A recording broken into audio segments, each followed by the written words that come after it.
Olá pessoal, sejam muito bem-vindas, muito bem-vindos à 10ª parte da nossa análise da arte da política, a história que vivi, de Fernando Henrique Cardoso, demonstrando que não desistimos de chegarmos a analisar por completo todas as páginas do livro extenso de Fernando Henrique Cardoso. São 635 páginas, algumas mais, menos, dependendo da edição que vocês possam adquirir ou não. E é claro que esta figura que nos apresenta neste livro, ela é muito polêmica até nos dias atuais, pois, quer queira, quer não, ele fez parte da construção do Brasil contemporâneo, e que, em alguns pontos, podemos afirmar que desenvolveu parte da economia brasileira, em outros pontos foi deletério, ruim, e que realmente inviabilizou muitos dos progressos científicos e tecnológicos que poderíamos ter, e que nós vamos falar mais para frente, não nesta parte. Interessante deste livro é que ele não somente fala de política, mas também de sociologia, de direito, de desenvolvimento econômico e diversas outras coisas. Muitos paralelos vão me surgindo à mente conforme eu fui lendo esses trechos, paralelos com outros livros, como o livro de Amartya Sen. Amartya Sen é um prêmio Nobel de Economia que escreve um livro Desenvolvimento como Liberdade, e que ele fala da cidadania, do desenvolvimento econômico, que possam dar a verdadeira liberdade. Que não adianta termos uma democracia, mas grande parte da população vive num substrato famélico, pobre, e que a pobreza vai restringir a liberdade, restringir os direitos, o desenvolvimento daquela pessoa. E Fernando Henrique Cardoso, nas páginas que nós vamos analisar hoje, que vai mais ou menos da página 420 até a página 500, ele vai falar destas questões sociais. Ele vai falar também da questão da necessidade de reforma do Estado que ele empreendeu quando chegou ao poder. Ele também vai dizer sobre estruturas governamentais que ele buscou modificar, melhorar, mas que foi incapaz, através da política e do esforço dentro da democracia, de fazer progredir essas estruturas. Mas vamos então, primeiramente, falar aqui das questões dos direitos civis, dos direitos políticos, dos direitos sociais, dos quais Fernando Henrique Cardoso também já tratou em outros pontos do livro. Conforme já falamos, se eu não me engano, na parte 3 ou parte 4, quando ele analisa o desenvolvimento desses direitos, que, conforme ele diz, na Europa e nos Estados Unidos, esses direitos eles progrediram de forma harmônica. Primeiro a liberdade, depois a igualdade, depois a fraternidade. Não é aquele lema da Revolução Francesa, liberdade, igualdade e fraternidade, mas que essas revoluções na estrutura do Estado e nos direitos foram progressivos na Europa. Primeiro, derrubou-se a estrutura do absolutismo e colocou-se a necessidade do Estado não intervir na liberdade individual das pessoas, para que elas possam se desenvolver sem nenhuma restrição ou mesmo uma violação por parte do Estado, tendo um Estado muito mais poderoso. E depois, quando se percebeu que dentro da própria sociedade existiam indivíduos com muito poder e outros com pouco poder, e que era necessário o Estado, que está à margem dessas relações entre indivíduos, ele possa promover a igualdade, né? Como o empregador e o empregado. Então aí vai esses direitos da igualdade. E depois, por fim, quando se tem um bem público difuso, pois não há o nome de um indivíduo ou o nome de uma empresa que seja responsável por manter aquilo e também os direitos aquele bem difuso, como direito a um meio ambiente equilibrado e saudável, como não tem exatamente um indivíduo específico, e sim toda a coletividade, aí nós falamos dos bens difusos, da necessidade de fraternidade. Aí o Estado também tem que colocar regras e impor essas questões através de regulação. Que, claro, vamos falar logo depois, lá no gerencialismo, né? Não podemos ficar fazendo pulos e pulos. Mas vamos aos direitos políticos, civis e sociais, do qual o Fernando Henrique Cardoso vai tratar aqui, já na página 429.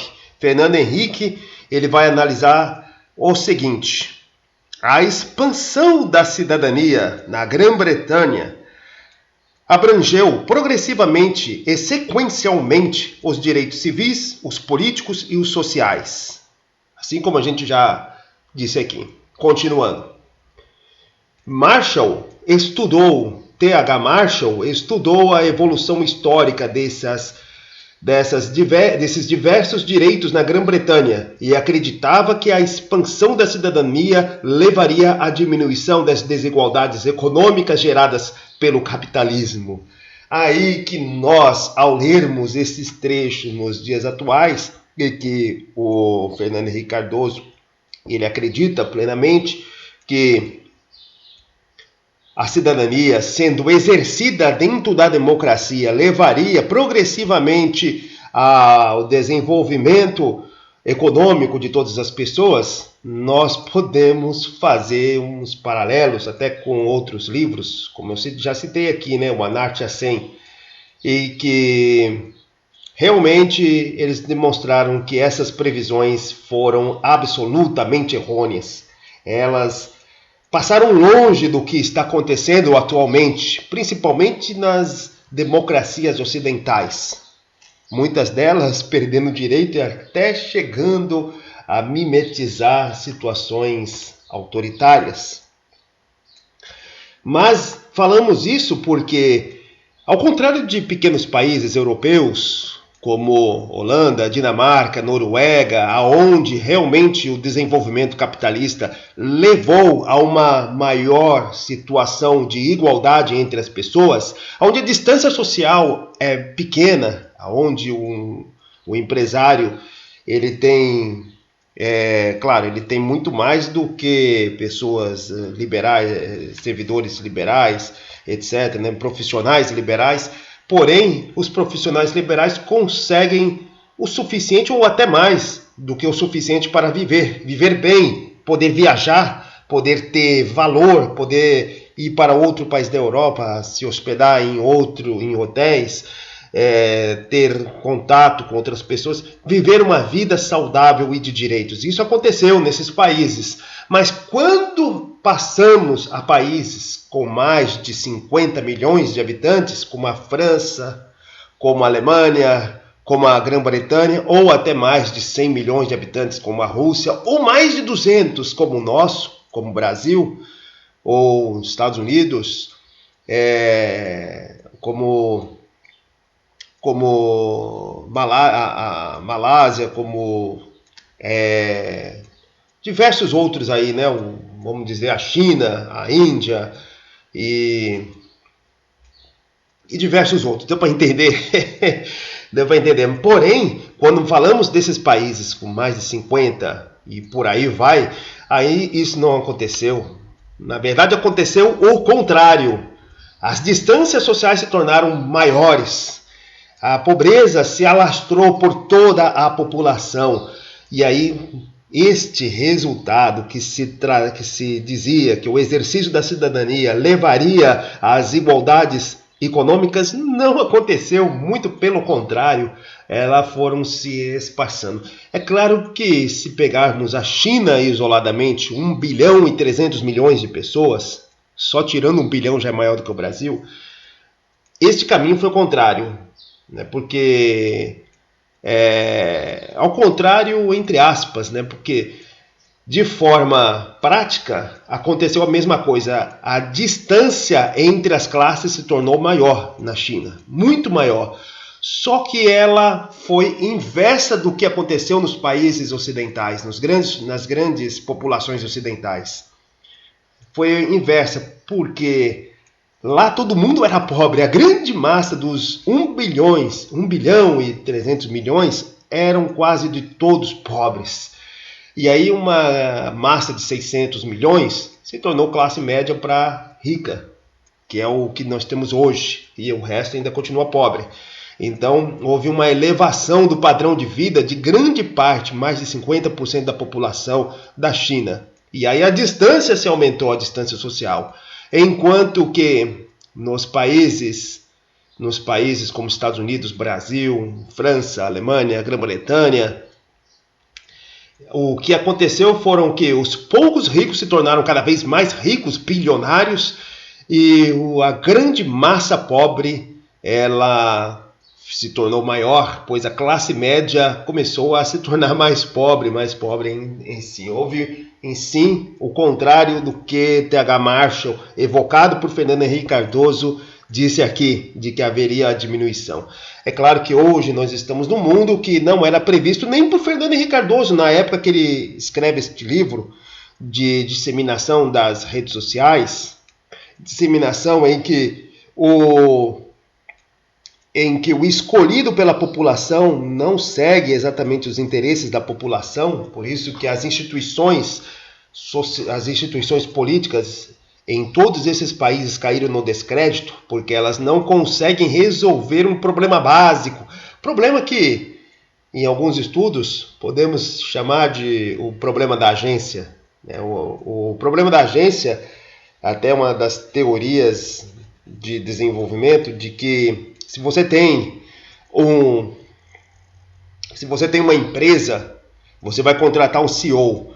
Como é que os seus interesses, você como dono da empresa, eles terão que ser combinados com os interesses do CEO? E se os interesses do CEO for diferente do CEO ou dirigente, né, da sua empresa, for diferente do seu interesse, é claro que aí pode ser que você perca dinheiro e que o dirigente de sua empresa ele possa desviar rendimento, ele possa fazer tudo isso.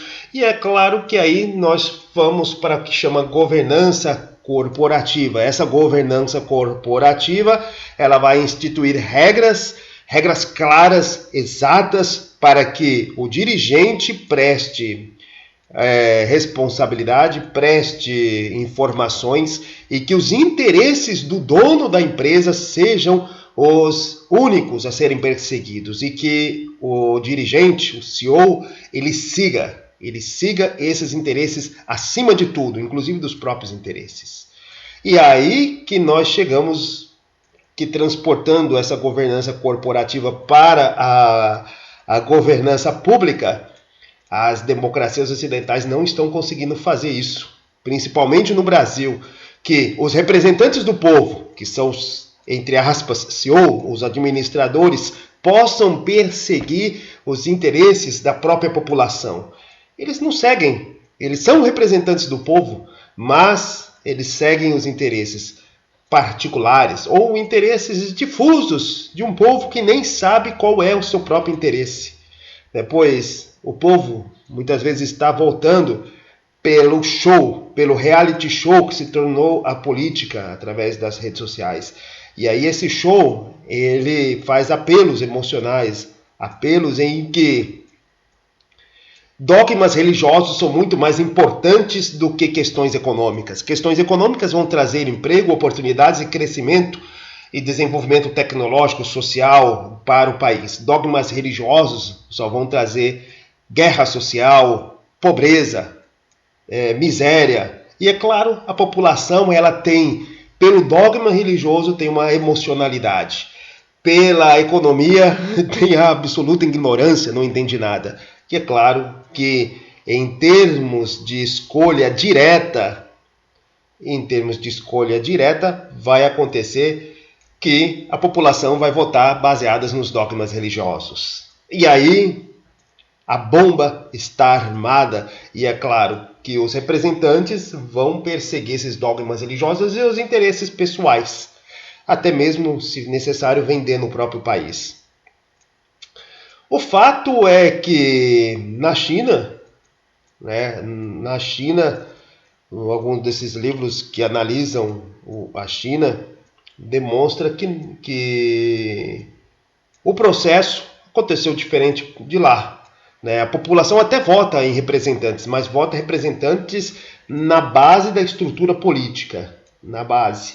O representante escolhido pela população, na base da estrutura política, ele vai ter que ter uma carreira inteira até chegar no topo. Uma carreira inteira para ele ser escolhido indiretamente por todo o sistema político para ser o presidente e dirigir o país. Ou seja, a população ela não vota no representante maior, porém ela tem estabilidade política, rapidez das decisões e uma certa organização. Agora, se é uma democracia ou não, aí é outros fatores, porque democracia tem que ter a separação no mínimo, entre legislativo, executivo, judiciário, no termos ali de Montesquieu. Sei que, claro, estamos saindo um pouco da própria análise aqui do Fernando Henrique Cardoso, mas era importante falar todos esses pontos, que a previsão do Fernando Henrique Cardoso aqui de que o próprio exercício da cidadania dentro da democracia levaria à diminuição das desigualdades econômicas não aconteceu. Não aconteceu. Parecia que aconteceria, inclusive no governo dele, inclusive no governo Lula 1, mas o resultado hoje, em 2025, é que não aconteceu. Não aconteceu. Não é a sensação, mas os dados estatísticos demonstram que todo mundo ganhou renda, mas que os ricos se tornaram muito, muito mais ricos. E os pobres, em geral, eles se multiplicaram cada vez mais. Mas baseado nesta interação, nessa questão dos direitos sociais e nessa crença inabalável de que o exercício da cidadania iria fazer por si só a diminuição das desigualdades econômicas no Brasil, Fernando Henrique Cardoso resolveu então fomentar o exercício da cidadania. Porque, como diz o Amartya Sen, provavelmente podia até conhecer o Fernando Henrique Cardoso, pois Amartya Sen, ele foi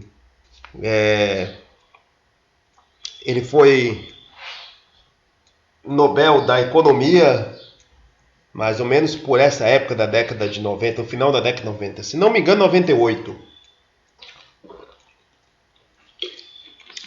Não estou com o livro aqui, mas o fato é que Amartya Sen dizia no livro dele, o Desenvolvimento como Liberdade, necessário não só o desenvolvimento econômico, mas sim o fomento da cidadania. Apesar que o Fernando Henrique Cardoso não cita Amartya Sen em lugar nenhum, mas ele tem um paralelo muito grande. E o Fernando Henrique Cardoso vai fomentar. Na página 437, Fernando Henrique ele fala da sua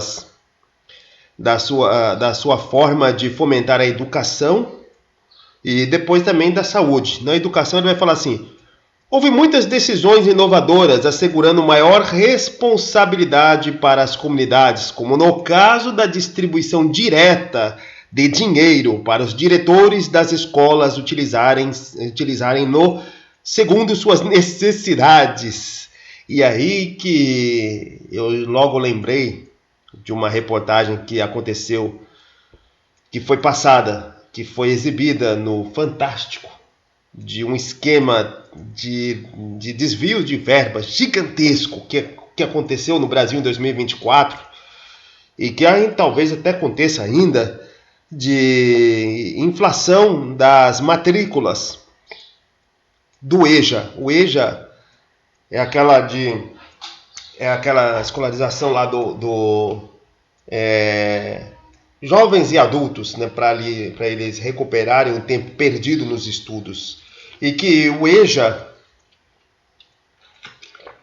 captava fundos federais para os municípios pequenos que matriculassem jovens e adultos fora da escola, fora da idade escolar, para completarem os seus estudos. E quanto maior o número de matrículas naquela cidade, naquela localidade, maior a verba recebida do governo federal. E aí era um plano de tentar equalizar a educação, melhorar a educação, principalmente desse público que, uma vez lá com seus jovens lá com seus 25, 30 anos e os adultos com 35, 40 anos, já não sentem a vontade de voltar a estudar. Eles não querem de jeito nenhum estudar, eles não querem estar no meio lá de crianças de 12, 13 anos. E aí fez-se esse programa. O resultado disso foi um grande esquema de corrupção, onde muitas cidadezinhas do interior, principalmente desses interiores longe da fiscalização do Ministério Público, elas inflaram as matrículas. Se elas tivessem 10 jovens e adultos, elas colocavam 20, inventava algumas pessoas, tinha jovens ou adultos que estavam matriculados em 3 escolas ao mesmo tempo, tinha adultos que já tinham falecido há anos, mas estavam matriculados ali, por quê? Porque a secretaria dessas pequenas cidades, elas aumentaram o número de matrículas porque ela recebia mais verbas. E a grande corrupção, isso me fez pensar, a grande corrupção que acontece, o volume de dinheiro realmente desviado na corrupção no Brasil, ela acontece mesmo no substrato mais básico da pirâmide social, no substrato da população mesmo, e não dos dirigentes. Dos dirigentes do topo, claro, tem corrupção. Mas o Ministério Público está ali, olhando diretamente. E no substrato do povão mesmo, aquela lá onde são pequenas escolas, diretores, né, secretarias de saúde, educação e tudo isso, lá na pequeníssima cidade no interior do Maranhão, no interior do Rio Grande do Sul, lá no interior do Amazonas, essas pequeníssimas cidades onde não tem um Ministério Público forte, porque o Ministério Público tem uma capacidade limitada, e é claro que ele tem que olhar os maiores, onde o grande volume está rodando, tem que olhar o topo da pirâmide, não tem como desviar do topo da pirâmide para olhar a base. E ali na base que acontece a grande parte da corrupção e aonde se esvai uma boa parte do dinheiro, porque a população brasileira em si, no geral, ela não tem ainda a capacidade de separar o público do privado, né? Como diz Raimundo Faoro, o famoso livro aí, Os Donos do Poder, ele, inclusive citado aqui no Fernando Henrique Cardoso, eles não ainda possuem essa questão, mas se eu não me engano, a citação não se referia à questão da corrupção, mas sim à questão ali do gerencialismo, da burocracia. Enfim, partimos nessa ideia de distribuir dinheiro para as escolas, para os diretores da escola, creio que deve ter tido muitos problemas ali, né? E é claro, o objetivo do Fernando Henrique Cardoso era fomentar o que se chama de governança em rede. Governança. Como o Brasil não é um país unitário e é uma federação, país unitário eu quero dizer que é um país onde você tem um ente que tem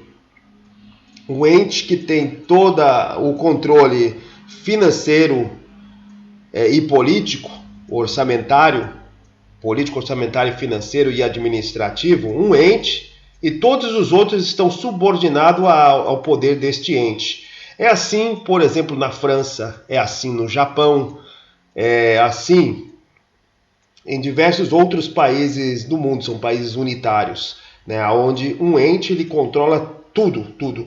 Não é assim nos Estados Unidos, pois é uma federação, não é assim na Rússia, não é assim na Alemanha, não é assim no Brasil, pois são federações. Então, para que políticas públicas sejam aplicadas de forma eficiente nas federações, pois no caso dos Estados Unitários, a França, Japão, etc., ali é muito fácil. Você vai condicionar a execução de uma política pública com o repasse da verba e acabou, pronto. Não tem mais nada a se discutir. É muito mais rápido ali. Com relação a federações, aí nós temos a separação da captação das verbas, a separação das responsabilidades, etc. E é necessário fazer com que as políticas públicas elas sejam executadas conforme uma rede, um acordo, que é chamado governança em rede. Ela pode ser intragovernamental, ou seja, dentro do próprio governo, intergovernamental, entre vários governos, né? Um acordo entre governos estaduais, o acordo entre governo federal, estaduais e municipais, o acordo entre municípios, pode ser ou pode ser extragovernamental, ou seja, com o governo e membros da sociedade civil, membros ali, ONGs, instituições, todas elas representadas pela sociedade civil, organizada pela sociedade civil. E aí que o Fernando Henrique Cardoso, em 1990, ele ainda não estava no poder como presidente da República, mas já estava ali no Congresso articulando isso. E ele diz aqui, em 1990, o Congresso aprovou 2 leis importantes para facilitar a articulação entre os diferentes níveis da administração, federal, estadual, municipal, e viabilizar a transferência de dinheiro federal para outras instâncias do setor privado. É isso, a chamada governança em rede, que depois foi aperfeiçoada no governo do Fernando Henrique Cardoso. Aí ele faz a sua propaganda, né? Como todo político tem que fazer a sua propaganda, né?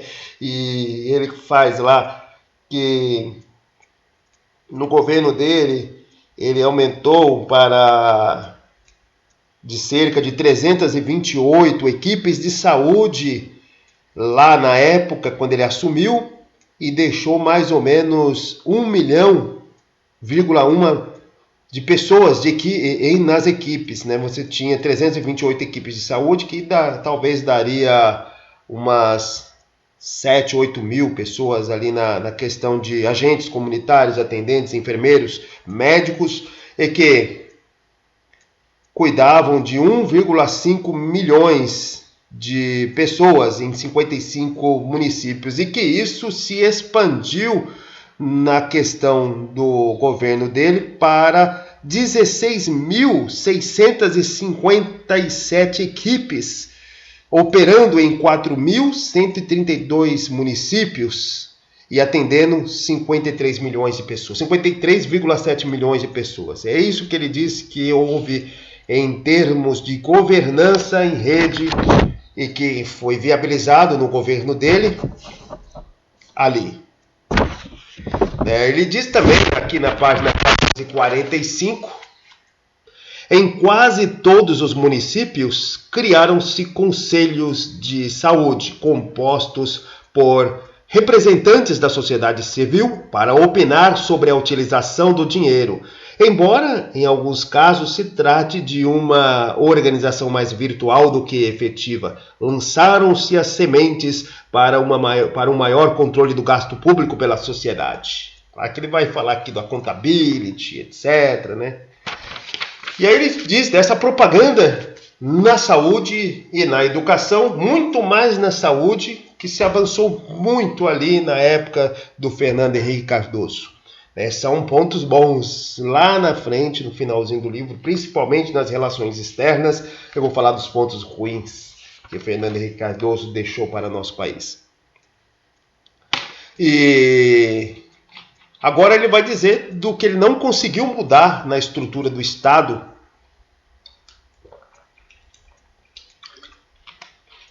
principalmente na área da segurança pública, e que nós podemos tratar aqui primeiro com esse trecho da página 462. Página 462. A Constituição atribui aos Estados a responsabilidade direta sobre ela, ou seja, a segurança pública, e os Estados. É justa que se diga, muito menos dispõem de todos os meios necessários para enfrentá-la com firmeza. A separação pouco clara das responsabilidades entre as polícias militares e as polícias civis, existe mais de uma polícia civil, a penitenciária, por exemplo, responde às secretarias de justiça e não às de segurança, e a dualidade de comando entre elas é um problema organizacional sério que reduz o alcance da ação dos governadores. Depois de uma crise de rebelião nas polícias militares e de violências em geral, enviei ao Congresso, às instâncias do governador Mário Covas, proposta de emenda constitucional para aumentar a coordenação entre as polícias. O projeto continuava em debate ao final de meu segundo mandato, submetido a pressões de toda sorte de lobbies sem aprovação final. Ele diz de um projeto em que houvesse uma estrutura de governança de governança em rede para a segurança pública, e que se resolvesse este problema do ciclo criminal, de persecução criminal, né? Para quem não entende aí, é o seguinte: o ciclo da persecução criminal, ele vai desde a constatação do crime até a prisão do indivíduo. Ou seja, o fato é o seguinte, né? Existe uma ordem pública. A ordem pública, ou seja, a paz social reinando na sociedade, né? Quem cuida da ordem pública para que ela continue em um estado de paz social são as polícias militares, fazendo o policiamento ostensivo, preventivo e, se necessário, no momento que se quebra a ordem pública, ela vai lá e atua para prender o indivíduo, responsabilizá-lo no flagrante. A quebra da ordem pública, ela pode vir através da ação de um crime, um fato que vai perturbar a tranquilidade das pessoas, né? Pode ser um furto, pode ser um som alto, pode ser um homicídio, pode ser duplos homicídios, pode ser troca de tiro, pode ser um monte de coisa, desde a mais simples, uma briga entre vizinhos, até a mais complexa, homicídios entre várias pessoas, guerra social. E aí a polícia militar, ela está incumbida disso, e que no momento em que se tem um crime que não se acha no flagrante o responsável por este crime, aí tem que se investigar, tem que se fazer todas umas diligências ao longo do tempo para comprovar ou não que tais indivíduos são os responsáveis pela quebra daquela ordem pública, que é a PM que teve que restaurá-la. Mas aí a investigação já é incumbência da Polícia Civil. E neste objetivo da Polícia Civil, nós temos ações que podem também ser interpretadas como restauração da ordem pública, etc. E por fim, depois da Polícia Civil, processado o indivíduo, tudo com o olhar do Ministério Público é entregue para as cadeias. Nas cadeias já tem até alguns estados que nós temos a penitenciária cuidada por policiais penais, que são diferentes de policiais militares e policiais civis, né? Em países onde se tem uma eficiência maior da persecução criminal, a polícia, a organização que faz desde a prevenção da ordem pública, a repressão da ordem pública, que aqui é a PM, a investigação, que também aqui é a Polícia Civil, E a tutela do preso, são as polícias penais, é a mesma. Em outros países, onde há uma eficiência, é a mesma. Só que a Constituição brasileira, ela determinou que fossem diferentes organizações, e isso gera uma dificuldade de comunicações oficiais entre essas instituições, diminuindo a eficiência do serviço público. Aí que nós estamos no problema. O Fernando Henrique Cardoso, incapaz de criar uma emenda constitucional para resolver esse problema, dar o ciclo de persecução criminal completo a uma das organizações, ele propôs a criação de uma governança em rede entre os estados, a União e os municípios para a segurança pública, mas não conseguiu de jeito nenhum, pois haviam lobbies terríveis na área de segurança. Muita gente ganhando dinheiro com a insegurança do cidadão brasileiro.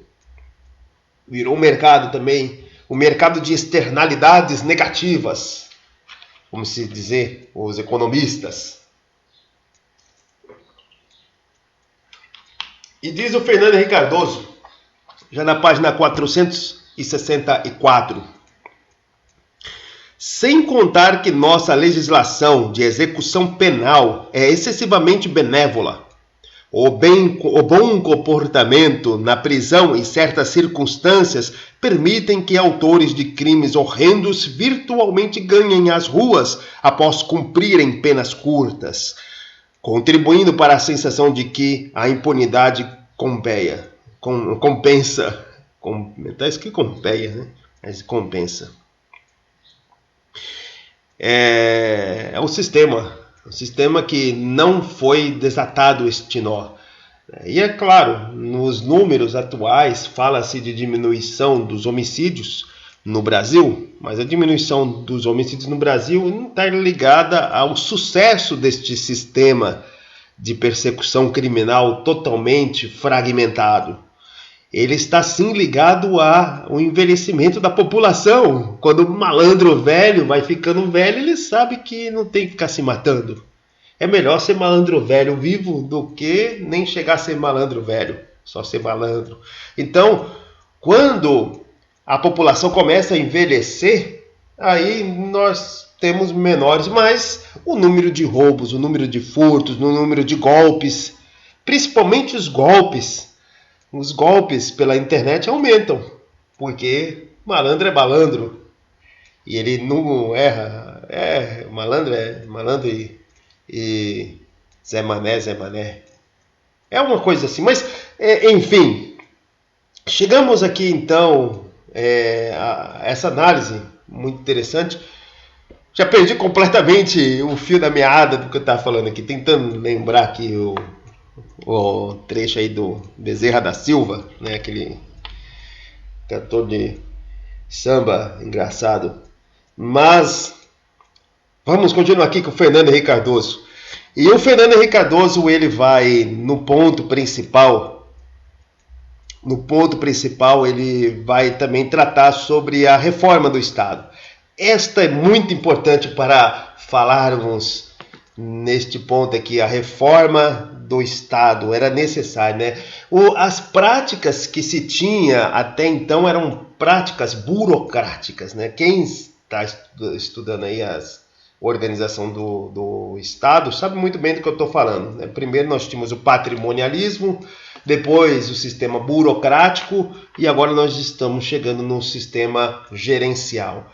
E a implementação do sistema geral, em parte, deu-se por Fernando Henrique Cardoso, apesar de, claro, havia o decreto 200 lá de 64, mas que não foi exatamente implementado por medo do Brasil ser pioneiro no mundo. Havia um medo, tínhamos que imitar. Nós somos uma nação de imitadores. Tudo que vem de novo, ele tem que ser... A gente fica assim, ninguém fez isso, etc. Não, nós temos que sempre seguir. Mas Fernando Henrique Cardoso vai implementar o gerencialismo. Na página 477, ele coloca o seguinte: a reforma exigida pelas circunstâncias quando chegamos ao Palácio do Planalto era de natureza muito distinta do que simplesmente enxugar a máquina pública para obter um Estado mínimo.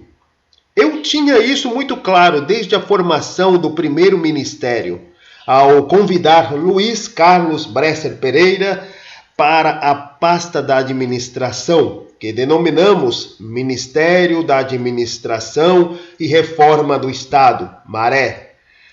A proposta do ministro, logo consubstanciada em um plano diretor de reforma do aparelho do Estado, apresentado em 1995. Isso que é interessante, né? Pois, além do legado do Plano Real, que tem as suas facetas boas, quase todas boas, né? Teve a abertura econômica que foi a faceta ruim, que desindustrializou a nossa nação.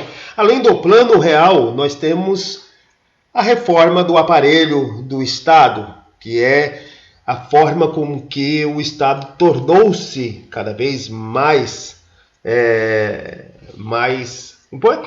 muito mais eficiente, ou menos ineficiente, né, para assim dizer, mas ele passou a buscar, sim, a eficiência da prestação do serviço e não ficar apenas observando se as regras estão sendo cumpridas ou não, como na época da burocracia, né? E a reforma do aparelho do Estado, ela, claro, interliga-se com a estabilidade econômica quando se fala lá do PPA, LDO e LOA, como ele também organizou dentro desta reforma. Claro que ela vai ligar-se muito mais à questão financeira, orçamentária do país. Mas aqui nós estamos falando também da administração que respalda em todos os pontos. E uma das coisas que o Fernando Henrique Cardoso tentou fazer e que não conseguiu, mas que chegou em 2024, ele conseguiu em 98, ele conseguiu mais, foi a emenda constitucional de 2019.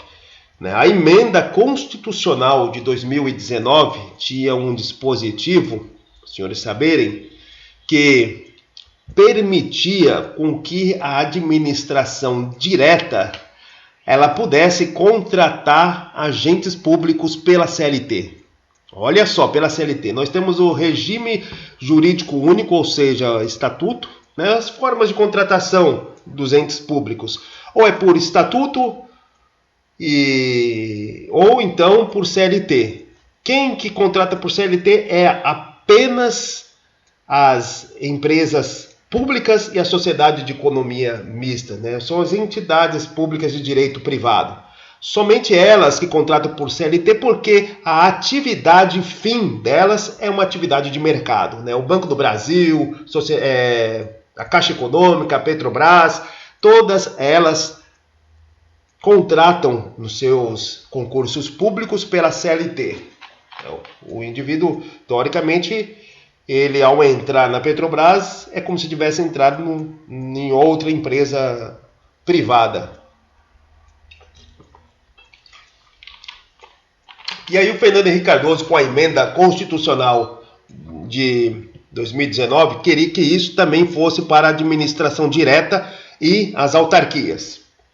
Para quem não sabe aí, a administração pública, ela vai ter lá a administração direta, que são os órgãos do governo, órgãos do executivo, legislativo e judiciário, e que estão ligados a eles, como Polícia Militar, como Polícia Federal, Exército Brasileiro, etc., que são da administração direta.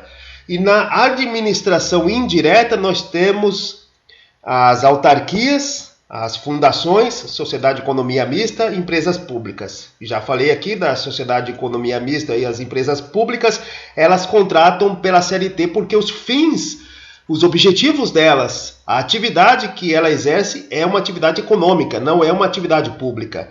Já as fundações, algumas delas, e as autarquias, elas realizam atividades públicas. As autarquias, elas regulam mercados. E não pode ser uma atividade privada regular mercado.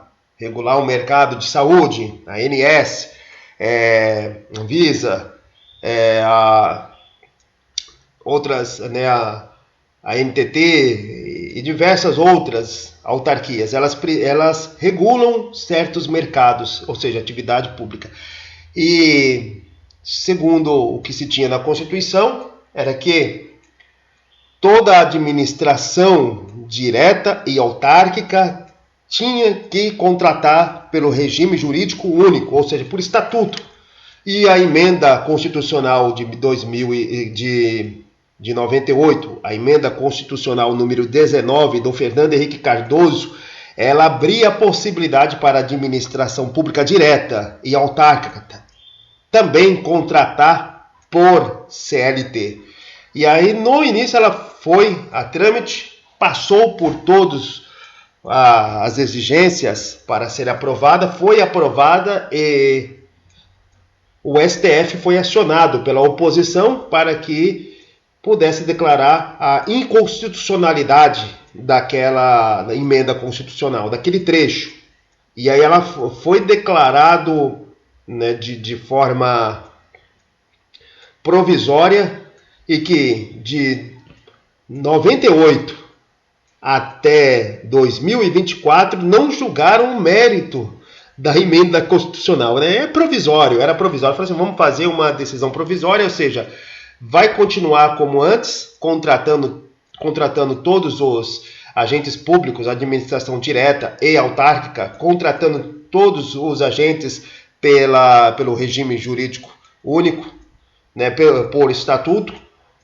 E logo vamos decidir. Logo no Brasil, logo é extenso, né? O que é provisório no Brasil é extensíssimo, né? Porque tem gente que nasceu depois e morreu antes, e que esse logo ele foi de 98 até 2024. Em 2024, o STF julgou que sim, é possível que a administração direta e autárquica possa contratar por CLT. Só que para isso ela tem que regular, obviamente, né? Aí ele diz aqui na página 480: na prática, porém, não conseguimos realizar muito do pretendido.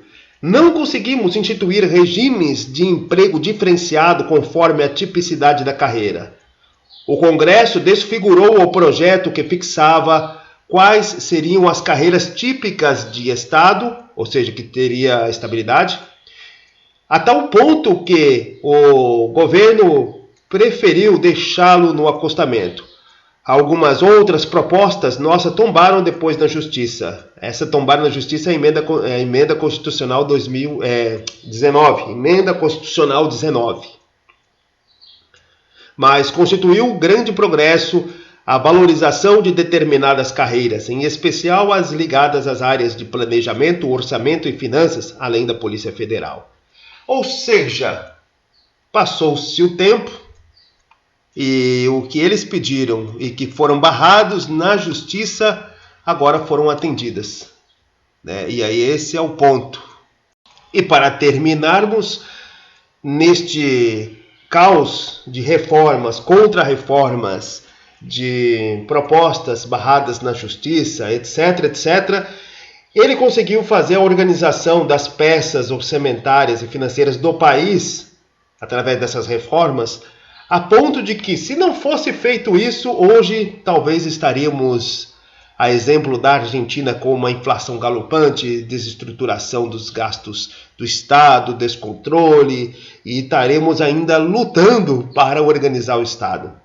Diz aqui ele na página 494, os PPAs é o Plano Plurianual, com definição específica de cada programa vinculado aos gastos autorizados pelo orçamento anual, combinados com a Lei de Responsabilidade Fiscal, são instrumentos centrais para uma verdadeira revolução gerencial no setor público brasileiro, desde que haja continuidade e aperfeiçoamento das ações.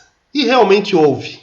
Se não fosse eles, com certeza os gastos públicos, que já são complicados de controlar, já teriam saído completamente do controle. Estaríamos com uma dívida pública de 200%, nossa dívida pública é de 80%, bem menor do que a dos Estados Unidos. É claro que a capacidade de financiamento deles são maior e que, ainda mais que eles são a moeda mundial, por enquanto. Enfim, é isso que nós temos para trazer até hoje. Vamos entrar na próxima parte, nas últimas 100 páginas, e terminaremos a nossa análise da arte da política, a história que é vivida. Fernando Cardoso, muito obrigado por quem escutou até aqui. Se inscreva no canal e até a próxima análise da arte da política. Obrigado.